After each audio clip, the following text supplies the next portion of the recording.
Morning ముఖ్యమంత్రి పత్రికలో వచ్చిన వార్తలపై సాగే విశ్లేషణ కార్యక్రమం న్యూస్ వాచ్కి స్వాగతం. పత్రికలో ప్రధానంగా హైలైట్ అవుతున్న అంశాలు అంచనాలు తారుమారు అన్న శీర్షికతో వ్యవసాయ రంగం ముఖ్యంగా రైతులు పడుతున్న ఇబ్బందుల్ని హైలైట్ చేస్తోంది. ఈనాడు బ్యానర్గా సోయా, మొక్కజొన్న, పసుపు, కందులు అన్నింటిలోనూ భారీగా దిగుబడులు వచ్చాయి. అయితే మార్కెట్కి వెళ్తే రావాల్సినటువంటి ధరలు రావటం లేదు. ధరలు పడిపోవడంతో విలువలాడుతున్న రైతులు అన్న వార్తని ప్రధానంగా హైలైట్ చేస్తోంది ఈనాడు బ్యానర్గా. అలాగే 10 లక్షలు ఉంటే ఐటీ కన్ను పడినట్టే అన్న శీర్షికతో ఒక ఆర్థిక సంస్థలో ఒక వ్యక్తికి చెందిన ఒక ఖాతాలోని లేక ఎన్ని ఖాతాలో అయినా సరే 10 లక్షలకు మించి వ్యవహారాలు జరిగితే, లావాదేవీలు జరిగితే ఐటీ కన్ను ఇక నుంచి పడేటువంటి విధంగా ఒక సిస్టమ్ని జనరేట్ చేస్తోంది ఆదాయ పన్ను శాఖ. అంశాన్ని హైలైట్ చేస్తుంది ఈనాడు ప్రధానంగా పేజ్ 1లో. అలాగే 13న రాష్ట్ర బడ్జెట్, 10 నుంచి తెలంగాణ శాసనసభ సమావేశాలు అంటూ నిన్న గవర్నర్ నోటిఫికేషన్ విడుదల చేశారు. అసెంబ్లీ సమావేశాల ప్రారంభానికి సంబంధించి 10వ తేదీ నుంచి బడ్జెట్ సమావేశాలు ప్రారంభం కాబోతున్నాయి. 13న ఆర్థిక మంత్రి ఈటల రాజేందర్ బడ్జెట్ని ప్రవేశపెట్టబోతున్నారు. ఆ అంశాలు హైలైట్ అవుతున్నాయి ఈనాడు పేజ్ 1లో. అలాగే పరిహారమే పరిష్కారమా అన్న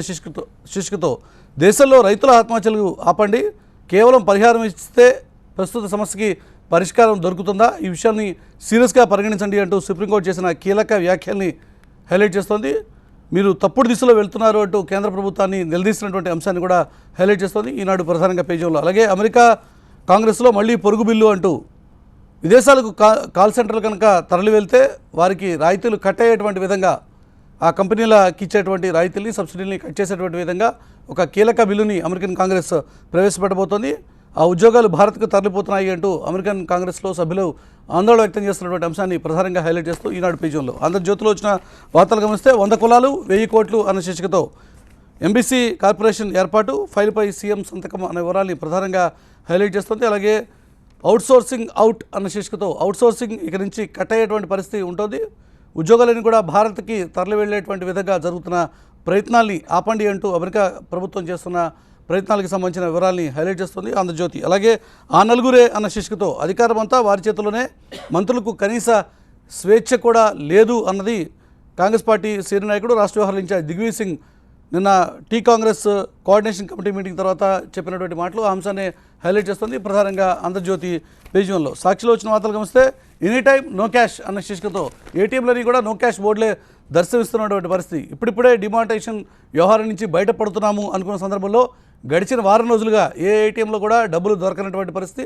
ఎప్పుడు చూసినా ఏటీఎంల దగ్గర నో క్యాష్ బోర్డులే దర్శనమిస్తున్నాయి. రాష్ట్రంలో మరోసారి నోట్ల రద్దు నాటి పరిస్థితులు తలెత్తుతున్నటువంటి అంశం హైలైట్ అవుతుంది ప్రధానంగా సాక్షి పేజ్ 1లో. అలాగే అవినీతికి మరో ఎస్ఐ బలి అంటూ దుబ్బాక ఎస్ఐ చిట్టుబాబు తన భార్యని సర్వీస్ రివాల్వర్తో కాల్చి తాను కూడా ఆత్మహత్య చేసుకున్నటువంటి వైనం, ఈ అంశాన్ని ప్రధానంగా హైలైట్ చేస్తుంది. ఈ మొత్తం వ్యవహారం వెనుక అవినీతి భాగవతమే దాగి ఉంది అన్నది సాక్షి పేజ్ 1లో హైలైట్ చేస్తున్నటువంటి కథనం. నమస్తే తెలంగాణలో వచ్చిన వార్తలు గమనిస్తే దిగని విద్వేషం అన్న శీర్షికతో ఆంధ్రప్రదేశ్ ముఖ్యమంత్రి చంద్రబాబు నాయుడు రాష్ట్ర విభజన జరిగి ఇంతకాలమైనా కూడా తెలంగాణ ప్రభుత్వాన్ని, తెలంగాణ రాష్ట్ర ఏర్పాటుని ఉద్దేశించి చేసిన వ్యాఖ్యల మీద టీఆర్ఎస్ నాయకత్వం తీవ్రస్థాయిలో విరుచుకుపడింది. ఆర్థిక మంత్రి ఈటల రాజేందర్, ఎంపీ కవిత, అలాగే ఎంపీ బాల్కా సుమన్ చంద్రబాబు నాయుడు చేసిన విద్వేష వ్యాఖ్యల్ని తీవ్రస్థాయిలో ఖండిస్తూ చేసిన కామెంట్స్ని ప్రధానంగా హైలైట్ చేస్తుంది నమస్తే తెలంగాణ పేజ్ 1లో. అలాగే గూగుల్తో ఒప్పందం అన్న శీర్షికతో రాష్ట్రంలోని అన్ని వర్గాల ప్రజలు డిజిటల్ అక్షరాస్యులుగా తీర్చిదిద్దేటువంటి లక్ష్యంతో గూగుల్తో చేసుకుంటున్న ఒప్పందానికి సంబంధించిన అంశాన్ని ఐటీ మంత్రి ఈ మేరకు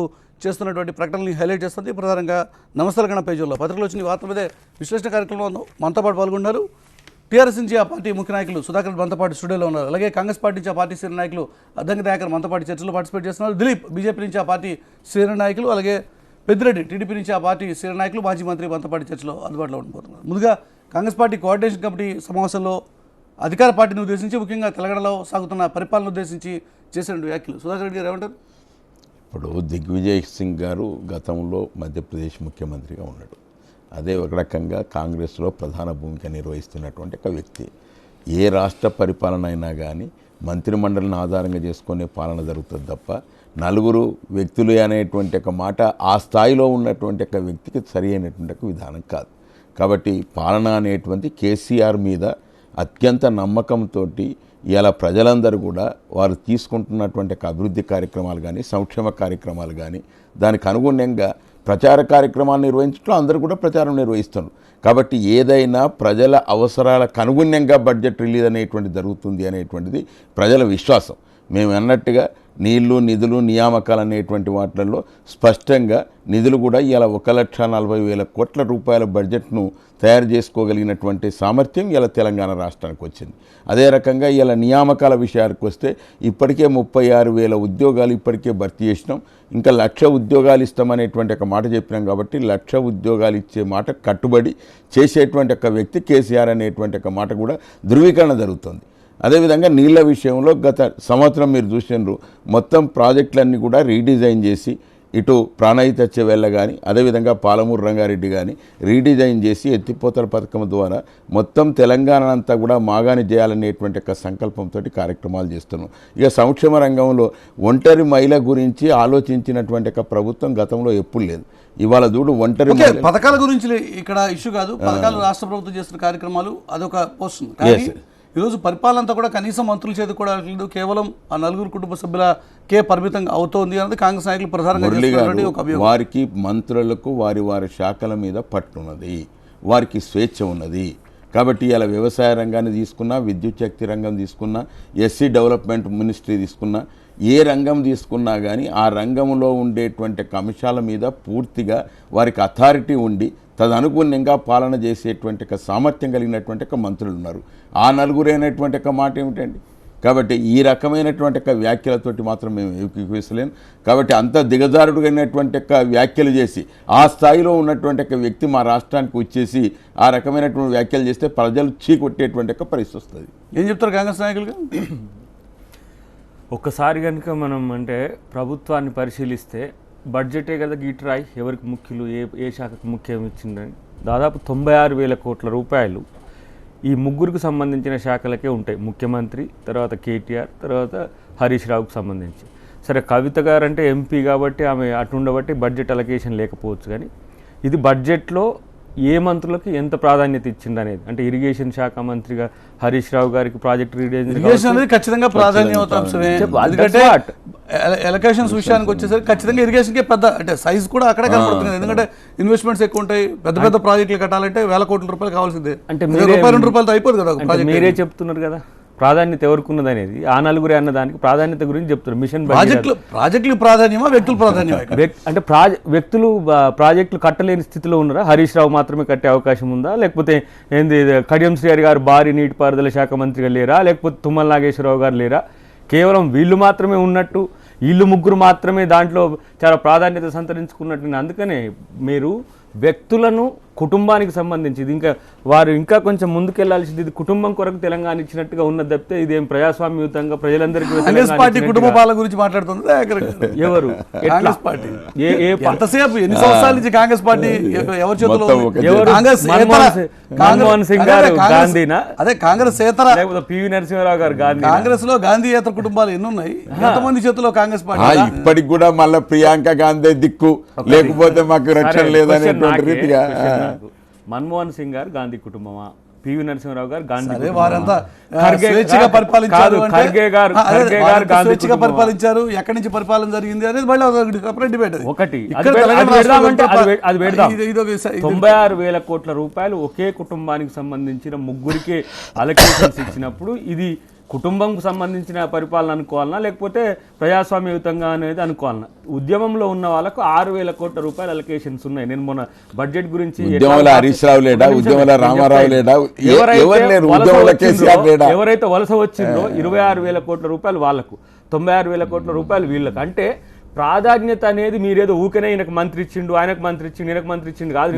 మంత్రులు ఇచ్చినట్ట ప్రాధాన్యత అంటే మిగతా వాళ్ళలో దద్దమ్మలనే వీళ్ళు మాత్రమే పొడింగులు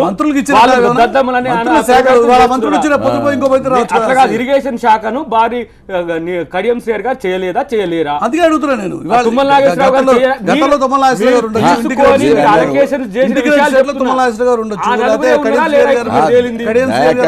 హరీష్ ఉన్నాడు.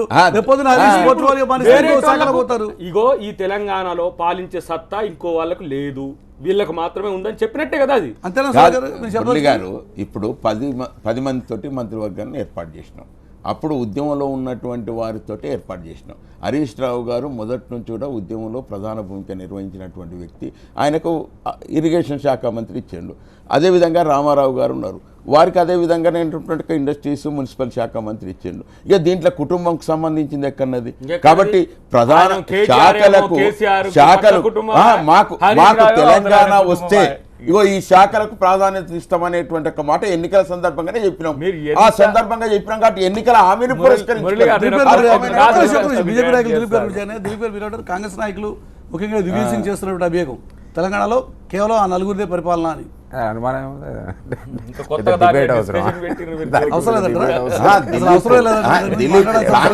కుటుంబ పాలన నేనేమంటానంటే ఇట్స్ బ్యాడ్. ఏదైనా ఏ పార్టీ అయినా కానీ కాంగ్రెస్ కావచ్చు, టీడీపీ కావచ్చు, మరొకటి కావచ్చు, ఏదైనా ఈ టైప్ ఆఫ్ పరిపాలన కరెక్ట్ కాదు. నేను వేరే కాన్సెప్ట్లా చెప్తున్నా.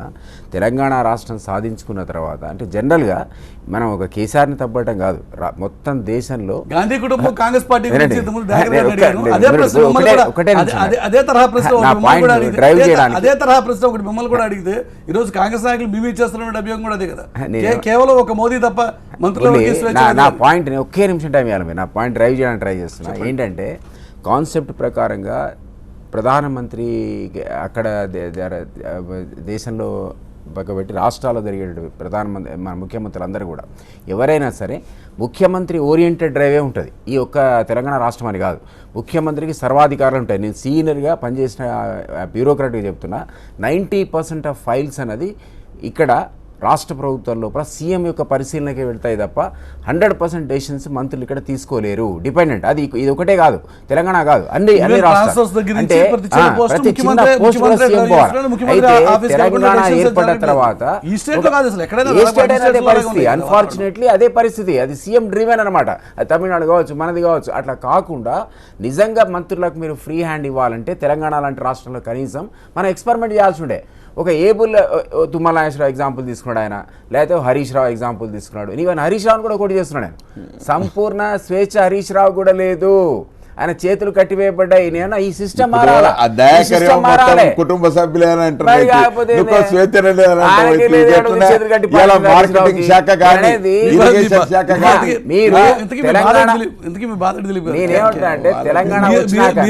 ముఖ్యమంత్రి సెంట్రిక్ గానే రాష్ట్రాల పరిపాలన ఉంటుంది. అన్ని మంత్రులకు స్పైన్లెస్ మంత్రులు లేకపోతే ఏమంటారు, మంత్రులకు చేతులు కట్టేసి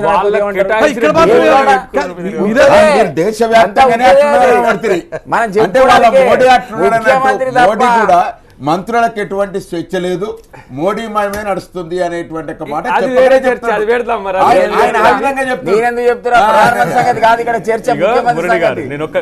ఎవరైనా కదా సెంట్రలైజ్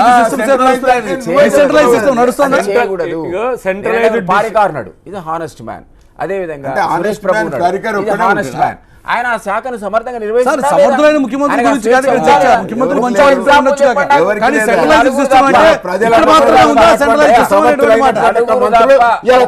రాష్ట్రంలో ఉన్నారు. సెంట్రలైజ్డ్ సిస్టమ్, డిసెంట్రలైజ్ కాని వ్యవస్థ ఒక తెలంగాణ స్టేట్ లోనే ఉందా?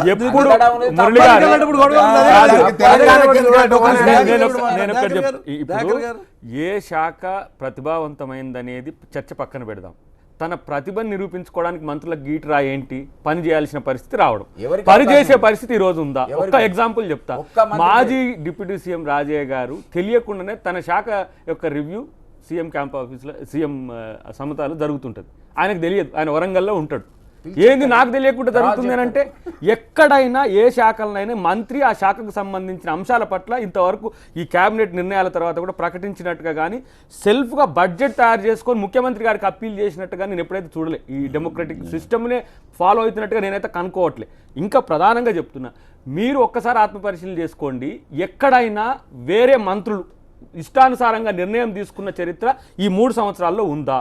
ముఖ్యమంత్రి అన్ని శాఖలకు నిర్వహించారు. మొత్తం దాని పేరేంది ఇప్పుడు వచ్చిన ప్రగతి భవన, దాంట్లో ఇప్పుడు మొత్తం ఆయననే 1 to 10 ఆయననే మొత్తంగా ప్లాన్ చేసుకుంటున్న పరిస్థితి ఉన్నది. అన్ని రాష్ట్రాల్లో ముఖ్యమంత్రి వ్యవహారం అలాగే ఉందని దిలీప్ గారు చెప్తా ఉండదు సార్. దాదాపు సెంట్రలైజ్డ్ సిస్టమ్, సీఎం చుట్టూనే ఈ రాష్ట్రంలో కోalition గవర్నమెంట్ కాంగ్రెస్ మంత్రులు ముఖ్యమంత్రులు బయట పార్టీలు వాళ్ళ ముక్కుతాడేసి లాగుతున్నారు. ఎందుకు? అది కాంగ్రెస్ వాళ్ళు బాగా తెలుసు. ఒక్క నిమిషం, మీకు బాగా తెలుసు.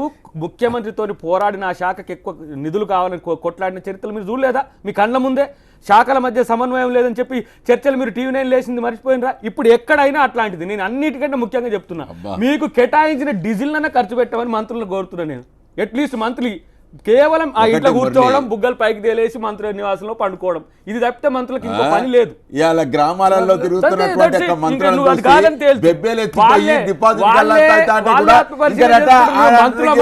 ఈ రకమైనటువంటి వ్యాఖ్యలు చేస్తే ఎవరైనా నమ్ముతారా ప్రజలు? ఇవాళ ప్రజలందరూ కూడా మంత్రులు కావాలనేటువంటి ఒక దృక్పథంతో ఇవాళ పూర్తిగా ముఖ్యమంత్రి గారు మా మంత్రివర్గానికి పూర్తి స్వేచ్ఛ ఇచ్చాడు. అయ్యా, ప్లాన్ ఆఫ్ యాక్షన్ రేపు వచ్చే బడ్జెట్ లో మీ శాఖకు సంబంధించినటువంటి ఒక పద్ధతులు ఏ రకంగా ఉండాలి, దేనికి ప్రాధాన్యత ఉండాలి అని మీరే ప్రిపేర్ చేసుకురండి అని వారికి స్వయంగా ముఖ్యమంత్రి గారే నా సమక్షంలో వారి శాఖలకు శాఖల వారీగా మా శాఖకి ఇంత డబ్బు కావాలి, నిధులు కావాలి, మేము ఈ రకంగా సమీక్ష చేసాం, మా రిక్వైర్మెంట్ ఇది సీఎం కి ప్రపోజల్ ఇచ్చిన సందర్భాలు ఉన్నాయి. మొన్న మీరు చూడండి, మా విద్యాశాఖకు సంబంధించినటువంటి నేను కూడా ఉన్నా, మా కడియం శ్రీహరి గారే ఇగో దీనికి ప్రాధాన్యత ఉంటుంది సార్, దీనికి ప్రాధాన్యత ఉన్నది, ఇగో కేంద్ర ప్రభుత్వం నుంచి నిధులు వస్తున్నాయి కాబట్టి ఈ రకమైనటువంటి కేటాయింపులు ఉండాలనేటువంటిది ప్రతిపాదన తీసుకుపోయినటువంటి మంత్రి గారు.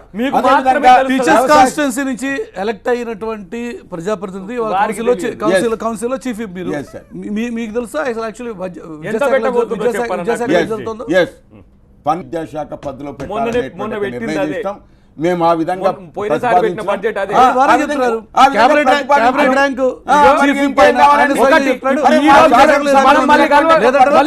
మురళి గారు చూద్దాం కదా, 12,000 కోట్ల రూపాయలు గత బడ్జెట్ లో వాళ్ళ అలొకేషన్స్.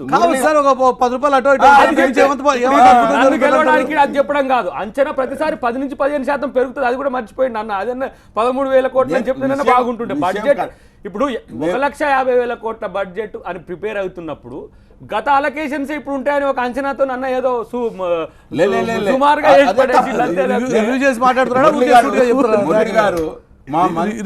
మాట్లాడుతున్నారా లేకపోతే ఫ్లూగా లాస్ట్ టైం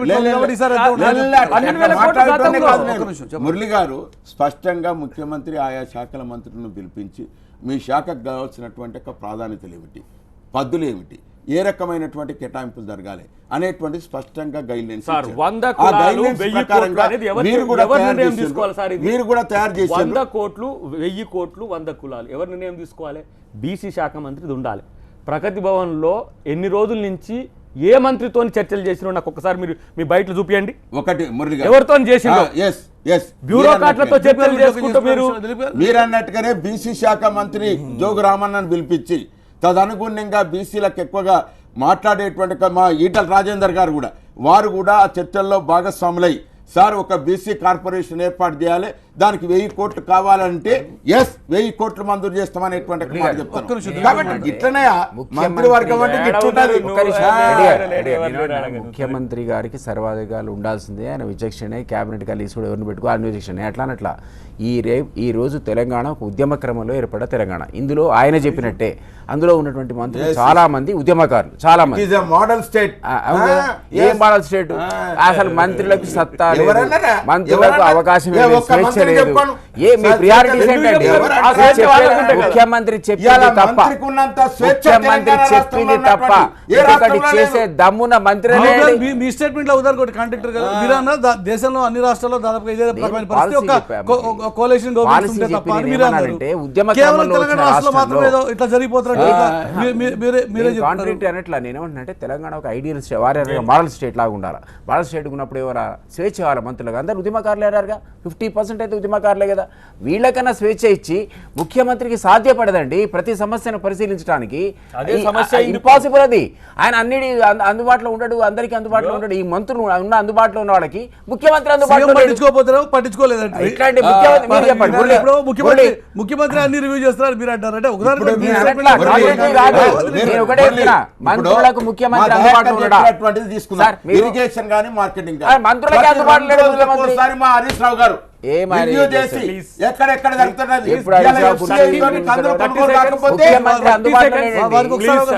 ఇప్పుడు పవర్ పాయింట్ ప్రజెంటేషన్ గత సంవత్సరం క్రితం ముఖ్యమంత్రి గారు చేసిండ్రండి. ఇరిగేషన్ శాఖ మంత్రి గారు చేసేది తన చేతిలోకి తీసుకొని చేసిండండి. కలెక్టివ్ డిసిషన్స్ లో క్యాబినెట్ హెడ్ గా ముఖ్యమంత్రి అధికారం ఉందనుకుందాం. ఎప్పుడు రాటిఫై అయింది మురళి గారు? ఎప్పుడు మొన్న 1.5 month బ్యాక్ చేసిండ్రు. ఇప్పుడు కాళేశ్వరం ఉందా, పాలమూరు రంగారెడ్డి ఉందా, ఎందుకు లేదు? ఉన్నాయా? ఇదే చూడు ఉన్నాయా? ఎందుకు లేదు? ఇప్పుడు ఈయన కనీసం అవగాహన ఆ, లేదు. నీకు అవగాహన పాలమూరు లేక రంగారెడ్డి నీకు అవగాహన లేక మీరు మాట్లాడుతున్నావు. చెయ్యొద్దు అని ఇలా చెప్పి ఎవరు- కేంద్రం సిడబ్ల్యూసీ ఏదైనా ఇచ్చింది. కానీ గతంలో టెక్నో ఉన్నటువంటి ఎకనామిక్ కాలువలు ఏవైతే బయాస్ ఉంది ఉన్నాయో కాబట్టి వద్దని చెప్పింది. వీళ్ళు ఆ ఫాలో అప్ కూడా వాళ్ళు లేదు. ఎన్ని ఇది కాలం- సమస్య. వాళ్ళు కాలాల 3 ఏళ్ల తర్వాత కట్టెలు విన్నామండి ఇక్కడ ఆగరు. డిపిఆర్ పంపినట్టు. ఆ, వినండి. ఇక్కడ 3 ఆగరు. years తర్వాత ఆ, వాళ్ళు విన్నాం. అన్నట్టుగా సుధాకర్ రెడ్డి కాళేశ్వరం చెప్పండి సుధాకర్ రెడ్డి గారు మీరు వినాల్సింది ఏంటంటే నీకు అసలు నాకే అవగాహన లేనప్పుడు Yes, definitely గా. సిద్ధిపేటకు రా. Dec- నీకు ఎట్లా నీళ్ళు వచ్చే సంవత్సరం నీళ్ళు వారికి చేపిస్తా. చెప్తున్నా ఆ, నీకేం మాట్లాడతావే సిడబ్ల్యూసీ ఇంకా? ఇచ్చింది.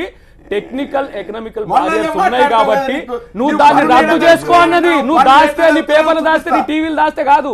పాలమూరు ఎట్లా రంగారెడ్డి నేను జరుగుతున్నాయో కట్టలేను, చూపిస్తా నీకు. పాలమూరు పన్నులు రంగారెడ్డి ఎట్లా నేను పురోగతి కట్టలేను అని ఎట్లా చెప్పి నీ చూపిస్తా? ప్రభుత్వం ఇచ్చింది. నువ్వు ఏది? ఇలా కోర్టుకు వెళ్ళి నీ భూమి 2 కొనుగోలు ప్రాజెక్టులు పోయినాయి. ఇప్పుడు ఇలా ఇది acquisition, ఎవరి land నిర్ణయం acquisition ప్రకారం కూడా జరిగింది? చేస్తున్నావు. ఎవరిని దీన్ని ముద్దాయిగా చేయాలి? ఇప్పుడు రీడిజైన్ లో మిమ్మల్ని ముద్దా చేస్తారు ప్రజలు. ఏ ఊరికనే ఆ, ముద్దా మీరందరూ కూడా చేస్తారు. మీరు నీకు ఎన్ని లేస్తుంది. ఏషాలు వేసినా నీ ఎంత గురించి చేసినా జాగ్రత్త కానీ తీసుకోవాలి. మిమ్మల్ని రానియరు.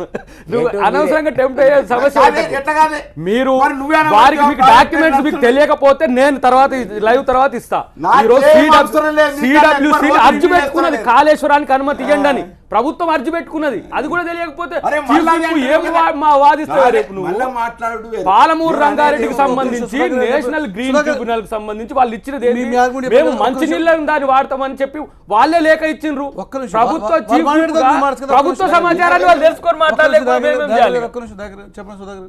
దయాకర్ గారు 2 అంశాలు ప్రస్తావించారు. ఒకటి ప్రాణహిత చెవులకు సంబంధించినటువంటి రీడిజైన్ చేసి కాళేశ్వరం దగ్గర కడతామన్నాను. కాళేశ్వరం దగ్గర కట్టేటప్పుడు వీళ్ళకు ఉండేటువంటి ఏవైతే అనుమతులు ఉన్నాయో ఆ అనుమతులు వస్తలేవు. దాన్ని మేము కోర్టులో ఛాలెంజ్ చేసినాం గ్రీన్ ట్రిబ్యునల్లో, కాబట్టి అది రాకుండా చేసినాం అనేటువంటి ఒక మాట చెప్తున్నాను.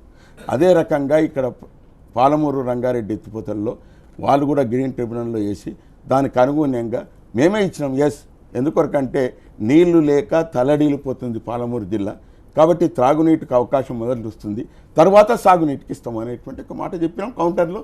ఆ విధంగా మేము తీసుకొస్తున్నాం. కాబట్టి దీంట్లో తప్పేమున్నది?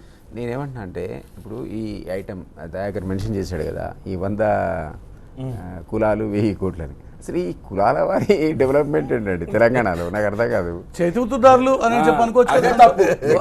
దిలీప్ గారికి చేస్తున్నారంటే కుల ప్రాతిపదిక జరుగుతుందా? చేతివృత్తుదారుల ప్రాతిపదిక తాత్కాలిక ప్రయోజనాలు చూపించి భవన్లు కట్టి లేదా 10 కోటి 20 కోట్లు ఇచ్చేసి ఎట్లా సార్ ఇది అన్యాయం? ఇది ఒక సమగ్రమైనటువంటి విధానం ఉండాలి. డెవలప్మెంట్కు ప్యాకేజీ చూపించాలి, మంత్రులకు ఫ్రీడమ్ ఇవ్వాలి, స్టడీ చేసి నాకు రమ్మని చెప్పాలి. అసలు మంత్రులకే అందుబాటులో లేని ముఖ్యమంత్రి ఒక రాష్ట్రంలో చూస్తున్నాం అండి. మంత్రులకే అందుబాటులో లేడు ఆయన. సామాన్యుడిగా దేవుడు దిలీప్ గారు గొర్రెలు పాలించేటువంటి వాళ్ళు, గొర్రెలు పెంచేవాళ్ళు ఒక రకమైన సమస్యలు ఉంటాయి. బర్రెలు పెంచేవాళ్ళు ఒక రకమైన సమస్య ఉంది.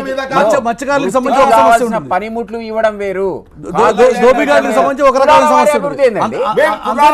అందరినీ ఒక గాటి కట్టమంటారా? ఎవరి ఇష్యూస్ వాళ్ళు సెపరేట్ గా హ్యాండిల్ చేద్దాం. నాకేం సంబంధం? నువ్వేం మాట్లాడతావు నాకు అర్థమైతే.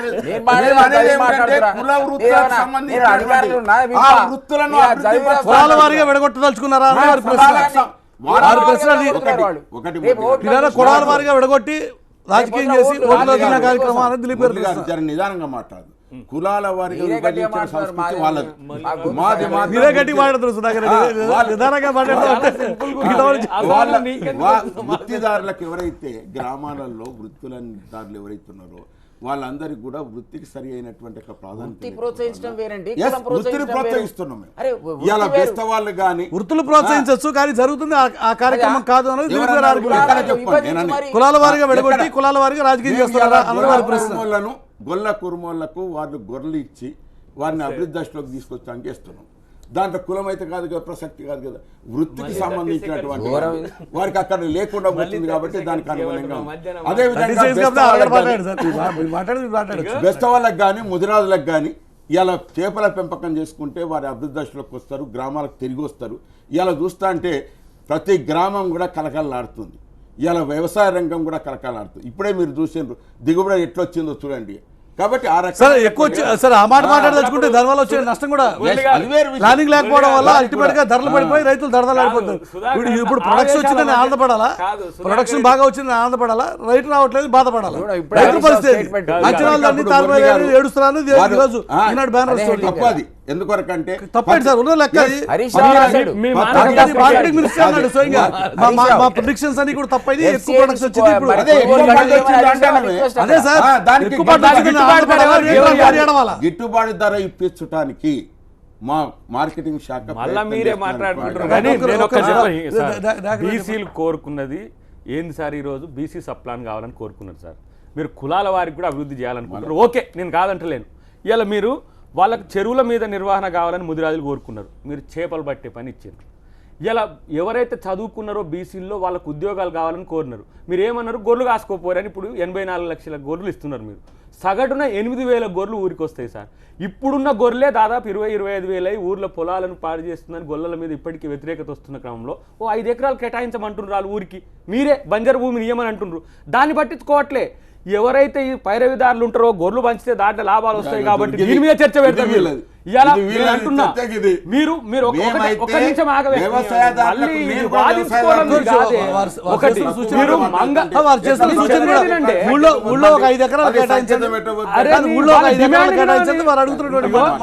మంగళ్లకు డొమెస్టిక్ కరెంట్ ఇస్తా అని చెప్పారు కమర్షియల్ కరెంట్ నుంచి. ఎప్పుడు 2016 జనవరి 8వ తారీఖు నాడు మీరు జీవో ఇచ్చిండ్రు, ఇంతవరకు డొమెస్టిక్ చేయలే. 4 కులాలు మీకు నేతన్నలు కూడా మీరు ఈరోజు చర్చ చేస్తున్నారు. ఓటు బ్యాంక్ రాజకీయాలు కాకపోతే 100 కులాల్లో ఎంబీసీలకు సంబంధించి మీరు 1000 కోట్ల రూపాయలు అని చెప్పి ఇప్పుడు ఈ రోజు ప్లాన్ చేస్తుంటారు, దాన్ని స్వాగతిస్తాం మేము. కానీ ఇతమిద్దమైన ప్రాతిపదిక లేక కులాల వారీగా విభజించి ఎంబీసీలకు బీసీలకు మధ్య వైరుధ్యాలు పెంచే ప్రయత్నం. బీసీని ఒక యూనిట్గా చూడండి, సప్లాన్ ఇచ్చి ఒక 25,000 కోట్ల రూపాయలు వారికి కేటాయించండి, సమగ్రాభివృద్ధి కొరకు ఒక ప్రణాళిక తయారు చేయండి. ఈరోజు ఎవరైతే బీసీ మంత్రులున్నో వాళ్ళతో కలిసి చర్చ ఎందుకు తీసుకోలేకపోతున్నారు? చెరువు మీద నిర్వహణ ముదిరాజుకి ఇస్తే చేపల పెంపకంతో పాటు నీళ్ల నిర్వహణ కూడా తనకు ఉంటుంది. ఎన్నో కులాలకు దానికి ఉపయోగపడే అవకాశం ఉన్నదని మేము చెప్తుంటే అది కాదు.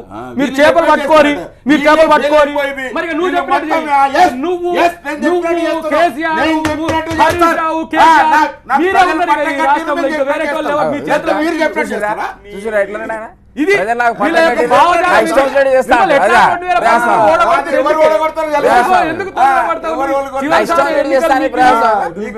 రెడ్డి గారు ఆవేశంలో అవకాశాన్ని దుర్మార్గాన్ని దుర్వినియోగం చేస్తున్నారు.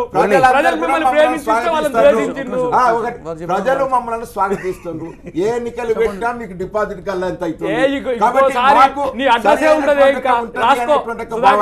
ప్రజలకు ఎక్కడైతే అవసరం ఉన్నదో దానికి అనుగుణంగా కేటాయింపులు చేస్తున్నాం. ప్రజలు సంతోషంగా ఉన్నారు. మాకు బ్రహ్మరథం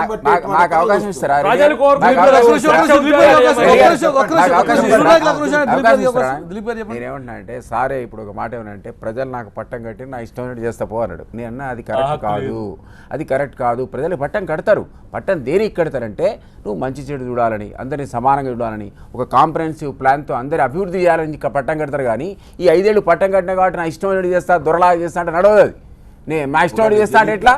దిలీప్ తోటి ఒకటి మేము ఇష్టం వచ్చినట్టుగా చేస్తాం.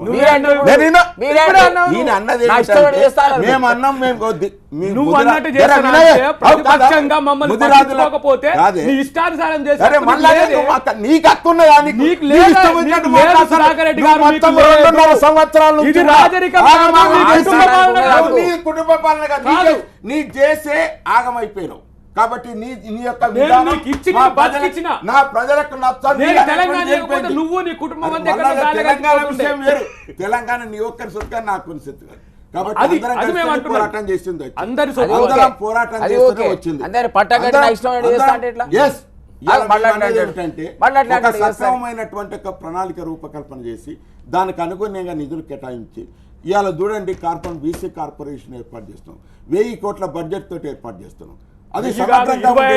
అంశాలకు సంబంధించి 10వ తేదీ నుంచి కీలకమైనటువంటి బడ్జెట్ సమావేశాలు ప్రారంభం కాబోతున్నాయి. 13న ఆర్థిక మంత్రి రాజేందర్ 4వసారి బడ్జెట్ సమర్పించబోతున్నారు ఫైనాన్స్ మినిస్టర్ గారు. కొత్త రాష్ట్రం, కొత్తగా ఏర్పడినటువంటి ఈ రాష్ట్రంలో ప్రాధాన్యత విషయం తీసుకుంటే ప్రధాన ప్రతిపక్షంగా మీరేంటారు? ముందుగా ఒకటి సార్, నిన్న తిరుమలగిరిలో 71-69 DBMల నుంచి నీళ్లు వదలమని ధర్నా చేసినందుకు పోలీసులు అరెస్ట్ చేసి అక్కడ ఉన్న కార్యకర్తలు ఆల్ పార్టీ వాళ్ళను అరెస్ట్ చేసిండట. కాబట్టి వెంటనే విడుదల చేయాలని మీ టీవీ నైన్ ద్వారా నేను విజ్ఞప్తి చేస్తున్నా. ఎందుకంటే ఇది మాకు ఇప్పుడు ఫోన్ చేసి సీరియస్ ఇష్యూ అది. ఎందుకంటే నీళ్ళు అడిగిండ్రు సార్, ఎస్ఆర్ఎస్పి నీళ్ళు మీరు ఇయ్యలేదు సార్, దేవుడు ఇచ్చిండు, కట్టింది వేరేటోళ్ళు, కానీ ఆ నీళ్ళని ఇవ్వండి, ఇవ్వకపోతే వాళ్ళని వదలండి, నీళ్ళు వదలకపోతే కానీ ఆ జనాన్ని వదలమని నేను విజ్ఞప్తి చేస్తున్నా ప్రభుత్వాన్ని. ఇక వీటి బడ్జెట్ విషయానికి వస్తే ఈరోజు 76,000 కోట్ల రూపాయల పన్నుల రూపంలో సెంట్రల్ ట్యాక్స్ కానీ సేల్స్ ట్యాక్స్ రూపంలో వచ్చినాయి మురళి గారు. బడ్జెట్ 1,31,000 కోట్లు గత బడ్జెట్ ఉన్నది. మనకు డిమానిటైజేషన్ ఎఫెక్ట్తో 20% డిక్రిమెంటల్ రెవెన్యూస్ ఉంటాయని మనం ఎక్స్పెక్ట్ చేసినాం. ఈరోజు మీరు అప్పులు పెంచి దీన్ని బడ్జెటరీ లోటును పూడ్చాలని చూస్తున్నారు, కానీ వాస్తవంగా రియల్ బడ్జెట్ పెడితే మీరు 1,10,000 కంటే ఎక్కువ వచ్చే అవకాశాలు లేనప్పుడు ఎన్నికల కొరకు బడ్జెట్ పెట్టకండి. ఇప్పుడు కాంపన్సేట్ చేసే ప్రోగ్రామ్స్ కూడా ఆల్రెడీ స్టార్ట్ అయినాయి కదా దయాకర్ గారు. డెఫినెట్ గా స్టాంప్స్ అండ్ రిజిస్ట్రేషన్స్ బాగా తగ్గినాయి, డిమానిటైజేషన్ పుణ్యమాని. అవును, నిన్న ఎక్సైజ్ రివ్యూ జరుగుతూ ఎక్సైజ్ లో 2,500 కోట్లు ఆదాయం పెంచడానికి వీలుగా అవసరమైతే కాస్ట్ని పెంచే ప్రయత్నం చేస్తున్నాం, బాటిల్ కాస్ట్ని పెంచే ప్రయత్నం చేస్తున్నాం ఆల్రెడీ ప్రభుత్వం చెప్తాను. అంటే ఆ మేరకు చెక్స్ అండ్ బ్యాలెన్స్లు నేనేమంటున్నా, మీరు ఒక్కసారి ఈ సంవత్సరం ఫినాన్స్ కు సంబంధించి మనకు వచ్చిన రెవెన్యూస్ మొత్తం కూడా డిస్క్లోజ్ చేయండి ముందు, అది తెలుస్తుంది మీకు. నేను ఆ రైట్ టు ఇన్ఫర్మేషన్ యాక్ట్ ప్రకారం పెట్టిన ఫస్ట్ హాఫ్కి వచ్చింది 47,000 crores, వాళ్ళు చెప్పింది 57,000 crores అని చెప్పిండ్రు. ఇప్పుడు 23,000 crores కంటే ఎక్కువ వచ్చే అవకాశం లేదు. ఏదైతే డిసెంబర్, జనవరి, ఫిబ్రవరి మొత్తంగా కూడా కొలాప్స్ అయిన ప్రపోజల్స్. ఎప్పుడు నేనేం చెప్తున్నా, ఒకటి అలొకేషన్స్ అనేవి మనం ఘనంగా పెట్టుకోవడము రెవెన్యూకు తగ్గట్టుగా లేకుంటే మీరు అలొకేషన్స్ అనేది కాదు, ఒక డాక్యుమెంట్ ఏంది ఎలక్షన్ డాక్యుమెంట్ అవుతుంది, అది కావద్దు అంటున్నా. అది అవకాశం లేదు. అంకెల కోసం చూపించద్దు, ప్రాక్టికల్ గా ఉండాలి. 60 సంవత్సరాల్లో సుమారు 40 సంవత్సరాలు వాళ్ళే పాలన చేశారు. బడ్జెట్ అంటే అంకెల గారిని చూపించింది వాళ్ళే. కానీ మేము వచ్చిన తర్వాత తెలంగాణ రాష్ట్రంలో దేనికి ప్రాధాన్యత ఇవ్వాలి, దాన్ని ఖర్చు పెట్టేటువంటి స్థాయి మన రాష్ట్ర ప్రభుత్వానికి ఉన్నదా, దానికి అనుగుణ్యంగా ఉండేటువంటి రీతిగా కేటాయింపులు చేస్తున్నాం. ఇవాళ చూడండి, గతంలో మేము దానికి ప్రాధాన్యత ఇచ్చినాం, ఎందుకంటే ఇరిగేషన్ రంగానికి ఎక్కువ ప్రాధాన్యత ఇచ్చినాం. ఈ సంవత్సరం ఎక్కువ సంక్షేమ రంగానికి ప్రాధాన్యత ఇస్తున్నాం. ఎందుకంటే వృత్తులను ఎక్కువగా ప్రోత్సహించాలనేటువంటి సంకల్పంతో గ్రామాల నుంచి వలసపోయినటువంటి వృత్తిదారులందరినీ కూడా మళ్ళీ గ్రామాలకు తీసుకొచ్చడానికి అటువంటి దానికి ఎక్కువ ప్రాధాన్యత ఇస్తున్నాం. దానికి అనుగుణంగానే బడ్జెట్ కేటాయింపులు ఉంటాయి. వారి వారి శాఖలకు సంబంధించినటువంటి బడ్జెట్ ఉంటూనే దీనికి మాత్రం ఎక్కువగా ప్రాధాన్యత ఉండేటువంటి ప్రాధాన్యత ఇస్తూ ఉంటారు. That's okay. బట్ ఆ లెక్కలన్నీ కూడా ప్రాక్టికల్ గా ఉండట్లేదు, కేటాయింపులు ఘనంగా ఉంటున్నాయి తప్ప రియాలిటీకి వచ్చేసరికి రియలిస్టిక్ గా ఉండట్లేదు. వారికి ఉన్నటువంటి ఒక అభిప్రాయం ఉండొచ్చు, కానీ మేము వచ్చిన తర్వాత దాని మీద ఎక్కువ ఎప్పటికప్పుడు రివ్యూలు చేస్తూ జిల్లా స్థాయిలో ఖచ్చితంగా పెట్టాలి, ఇంప్లిమెంట్ చేయాలని కీలకమైనటువంటి నిర్ణయం. ఎస్సీ సప్లాన్ ఏ మేరకు ఇంప్లిమెంట్ అవుతుంది, దానిలో డబ్బులు డైవర్ట్ చేసే కార్యక్రమాలు జరగటం లేదు. ఎందుకొరకంటే గతంలో ఉన్నటువంటి దానికన్నా ఎక్కువ ఖర్చు పెట్టినాం. గత ప్రభుత్వాలు ఎవరు చేయని దానికన్నా ఎక్కువగా ఇవాళ పిల్లలు విదేశాలకు పోవాలంటే వాళ్ళకి 10 లక్షల రూపాయల చొప్పున వారికి పిల్లలకి ఇచ్చినాం. అదేవిధంగా ఇవాళ సంక్షేమ హాస్టల్ చూడండి, ఎస్సీ హాస్టల్ సుమారు 100 గురుకుల పాఠశాలలు ఏర్పాటు చేసినాం. కాబట్టి ఎస్సీ ఎస్టీ రంగానికి సంబంధించి ఇంకా వాళ్ళు జనాభా ప్రాతిపదికన ఆధారంగా చేసుకొని ఎంత కేటాయింపు చేయాలనో అంత కేటాయింపు చేసి అవి ఖర్చు అయ్యేటట్టుగా నిజంగానే దయాకర్ మంచి సూచన చేసిండు. దానికి అనుగుణంగా, ఎందుకంటే కేటాయింపు చేసినంత మాత్రం సరిపోదు, వాటి ఖర్చు పెట్టాలనేటువంటి ఖర్చు పెట్టడానికి మా ప్రభుత్వం ప్రయత్నం చేస్తుంది. బడ్జెటరీ ఎస్టిమేట్స్ మనకు గతంలో 1.31 ప్రవేశపెడితే ఎంత వచ్చిందనేది ఈసారి తెలిసిపోద్ది, బడ్జెట్ లో తెలిసిపోద్ది. ఈసారి ఒక పెక్యులర్ సిచువేషన్ కదా, డిమానిటైజేషన్ మధ్యలో వచ్చి పడినటువంటి దానివల్ల మీరు అన్నట్టుగా కొన్ని రంగాల్లో తగ్గుదల ఉన్నా కూడా కొన్ని రంగాల్లో పెరుగుతుంది. పెరగకపోతే 1,50,000 కోట్లు ఆయన చూపించలేడు బడ్జెట్ని. రఫ్గా ఆయన చెప్పిన మాటల్లోనే వారి చెప్పిన ప్రకారం 1,50,000 కోట్లు వస్తున్నాయంటే వేరే రిసోర్సెస్ నుంచి అదనపు ఆదాయం వస్తుందని అర్థం. నేనేమంటానంటే బడ్జెట్ ఎస్టిమేట్స్ చెప్తాయి మీకు. లాస్ట్ ఇయర్ 131 ఆయన అన్నప్పుడు యాక్చువల్గా ఎంత వచ్చాయనేది ఇప్పుడు బడ్జెట్ ఎస్టిమేట్లు చూసిస్తాయి. బడ్జెట్లో తెలిసిపోద్ది మనకు చూస్తే వచ్చిందా రాలేదా. లేదు ఆయన అన్నట్టు 1,05,000 వచ్చినాయి. జిఎస్టీ వచ్చింది దేశవ్యాప్తంగా, మన షేర్ ఎంతో మన స్టేట్ షేర్ ఎంతో తెలిసిపోతుంది. దాన్ని బట్టి డిమాండేషన్ వల్ల రిజిస్ట్రేషన్ తగ్గింది, దాని వల్ల వచ్చే లాభాలు కొన్ని రంగాల్లో సెంట్రల్ పూల్ నుంచి వచ్చేటువంటి పెరుగుతాయి, కొన్ని రంగాలు పెరుగుతాయి, కొన్ని రంగాలు తగ్గుతాయి. సో ఓవరాల్ ఆయన ఇచ్చే బడ్జెట్ లో మీకు అర్థమైపోతుంది అయిపోతుంది, ఎక్కడ పెరిగింది ఎక్కడ తగ్గింది అదొక ఒక నిమిషం. బట్ ఇప్పటికి కూడా 3 years దాదాపుగా ప్రభుత్వం పూర్తి చేసుకుంది కాలం కాబట్టి ఊరికనే షో కేసింగ్ వ్యవహారాలు మానేసి ప్రాక్టికల్గా గతంలో ఉద్యమ సందర్భంలో మనం ఏం చెప్పాం, ఏం ప్రామిస్ చేసాం తెలంగాణ ప్రజలకు, ఆ దిశగా మన అడుగులు పడుతున్నాయా లేదా అనేది ఒక సరైన విధానాన్ని వాళ్ళు చూపిస్తే మనందరం కూడా అప్రిషియేట్ చేయొచ్చు. లేకపోతే మళ్ళీ ఈయనకో 10 కోట్లు ఇచ్చినా, ఆయనకో 10 కోట్లు ఇచ్చినా, ఇక్కడో భవన్ కట్టినా, అక్కడో భవన్ కట్టినా, ఎవరో విద్యార్థికి ఇచ్చినా, ఇది కరెక్ట్ కాదు. వాళ్ళు ఇప్పటికీ కూడా గ్రౌండ్ రియాలిటీ వైపు రాలేదు. వాళ్ళు చెప్పిన ఎలక్షన్ ప్రామిస్ అనేది ఉద్యమ క్రమంలో మనం ఆశించిన వైపుగా పూర్తి స్థాయిలో అడుగులు పడట్లేదు. వాళ్ళ ప్రియారిటీస్ మారిపోయాయనేది మా ఆవేదన. సో ఆ విధంగా ఒక్కటి ఉదాంతం నేను అనేది ఏమిటంటే ఎప్పటికప్పుడు రివ్యూ చేస్తున్నాం. వారే అన్నారు బడ్జెట్ ఎస్టిమేట్స్ కును యాక్చువల్ ఎక్స్పెండిచర్ ఏమిటి అనేటువంటిది మనకి ఇప్పుడు ఈ బడ్జెట్ ద్వారా మనకు స్పష్టంగా అవగాహన అవుతుంది. గత 2 బడ్జెట్లలో పూర్తిగా మనం అనుకున్నట్టుగా ఎంతనైతే ఎస్టిమేట్స్ పెట్టగలిగినామో ఖర్చు ఎంత పెట్టేటట్టుగా అనుకూలంగా లేకుండే. కాబట్టి ఇప్పుడు పోయిన సంవత్సరం 1670 బడ్జెట్ ఏదైతున్నదో దానికి అనుగుణంగా మనకు అంచనా వచ్చింది. ఇగో దీనికి ఇంత పెడితేకో ఇంత ఖర్చు పెట్టగలుగుతాము అనేటువంటి దాన్ని ఆధారంగా చేసుకొని ఆయా పద్ధతులకు కేటాయింపులు అనేటువంటి ఈ సంవత్సరం చేస్తుంది. కాబట్టి వారు అన్నది ఇంకోటి అన్నది దిలీప్ గారు, ప్రాధాన్యతలు తెలంగాణ రాష్ట్రం వచ్చేటప్పుడు మేము ఎన్నికల హామీలు ఏదైతే ఇచ్చినామో ఆ హామీలకు అనుగుణంగానే కేటాయింపులు చేస్తున్నాం. ఎక్కడ కూడా మా ప్రియారిటీ తగ్గలే. మా ప్రియారిటీ సంక్షేమ రంగానికి ఉంటుందన్నాం. ఇలా ఎన్నికలకు ఇచ్చినటువంటి ఉద్యోగాలు ఇస్తామని మాట చెప్పినాం. ఇలా నీటిపారుదల రంగానికి ఇస్తామని చెప్పినాం. దానికి అనుగుణంగానే కార్యక్రమాలు కొనసాగిస్తున్నాం తప్ప ఎక్కడ కూడా మా ప్రియారిటీ మాత్రం డబుల్ బెడ్రూమ్ అనేది వాళ్ళ హామీ. బడ్జెట్లో ఎన్ని వేల కోట్ల రూపాయలు కేటాయించారు అనేది ఇప్పటివరకు చెప్పగలుగుతారా? ఒకటి సరే, 3 బడ్జెట్ లో చూడాలి కదా. Housing department this is 4th budget, ఇది 4వ బడ్జెట్. ప్లీజ్ 4వ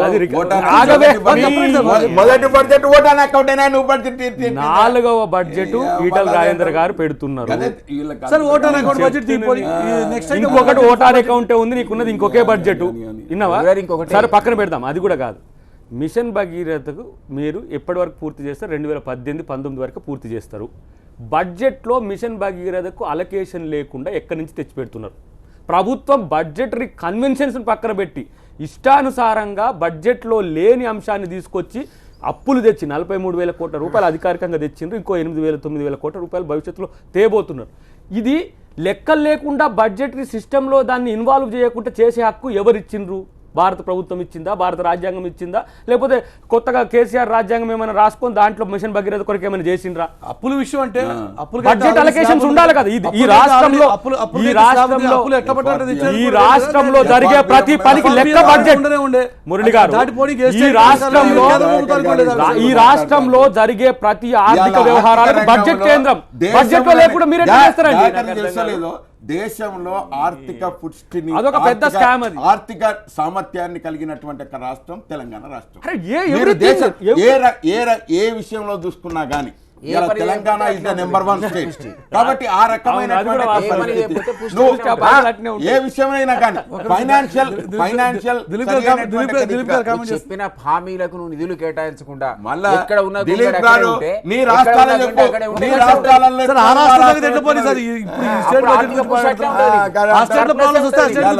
ఏ పని చేయకపోతే సర్ప్లస్ ఉంటది కదా. ప్రజలు చెప్పిన పనులు చేస్తే నీకు కనబడుతుంది. పనులు చేసే పట్టుకనే మీ ప్రధానమంత్రి గారు, మీ రాష్ట్ర ముఖ్యమంత్రులు వచ్చి మా దగ్గర ప్రశంసలు చేస్తున్నటువంటి ఒక విషయాన్ని గమనించాలి. కాబట్టి మిషన్ భగీరథ గాని, మిషన్ కాకతీయ గాని ఇలా ఇన్ని ఇన్ని విషయాలలో కూడా తెలంగాణ రాష్ట్రం ఇస్ ద నెంబర్ 1. కాబట్టి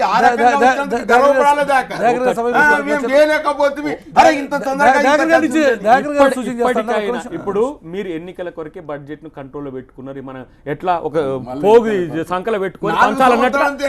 అవునే, మీరు చేయలేదన్న. డబుల్ బెడ్రూమ్ ఒక ఇల్లు కడితే నిజంగా నీకు దండం పెడుతుంటే, నేను నువ్వు 3 ఎకరాల భూమి ఎంత మంచినో తెలిస్తే నేను దండం పెడుతుంటే నీకు అయ్యా కేసీఆర్ అపర నాయకుడు వచ్చిందని మేము కూడా మొత్తంగా కూడా ఎమ్మెల్యేల కొనుగోలుకు ప్రజాస్వామ్యాన్ని కూని చేయడానికి వెచ్చించు. ప్రగతి భవన్లు కట్టినావు, ఎమ్మెల్యేలకు ఇల్లు కడతావు, అది ఓకే, మీరు కట్టుకోండి. కాదంటే ప్రజలకు రైతు రుణమాఫీ ఇంతవరకు 4 దఫాలు చేయలేదు సార్ వాళ్ళు.